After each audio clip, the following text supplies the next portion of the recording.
Ganito mga kaibigan ang open pipe muffler na pinagbabawal ng batas. Pero ngayon mga kaibigan, kung napanood nyo na yung balita ngayon sa Metro Manila ay huhulihin na yung mga maiingay na tambucho. Ano ba yung mga maiingay mga kaibigan? Kasama rin itong open pipe na to. So to, matik to talaga na bawal po ito at may multa to or may penalty. Ngayon, ang problema natin mga kaibigan, what if ang muffler mo o tambucho na binili mo is aftermarket? Baka mamaya kasi sa kanilang decibel ay bagsak ito, pero ito ay aftermarket.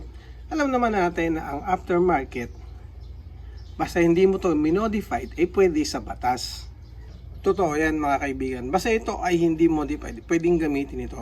Ito ay ayon sa batas natin. Ang problema natin, syempre may mga city ordinance na pinagbabawal yung mga may ingay or aftermarket. So real talk na lang tayo kahit sabihin natin aftermarket yan. Yung iba pinagbabawal.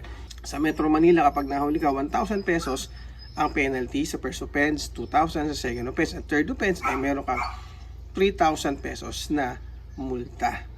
Ano ba yung dapat natin gamitin na lang mga kaibigan? Ayan mga kaibigan, dito lang tayo babagsak sa stock na mga tambucho o yung mga muffler natin. So kapag stock, matik yan, wala po itong violation, wala tayong huli or wala tayong magiging penalty. Ito yung mga ibang klase ng stock natin. So sa Honda Click natin, tapos ito yung sa Wave, stock pa rin yan yung Wave na yan mga kaibigan natin. And syempre dito sa ating Honda Fit, ayan, stock pa rin yan. So kapag ganyan ang motor mo or ganyan yung tambucho ng motor mo, matik yan, wala kang huli. So ngayon, ingat na lang tayo sa pagbili ng aftermarket na mga tambucho. Lalo na yung mga, syempre may apido pipe, chicken pipe. So depende yan na kung sa Manila ka bibiyahe, magdalawang isip ka kung maglalagay ka pa ng muffler o tambucho na aftermarket. Pero kung dito sa mga province, wala nang masyadong issue, basta aftermarket.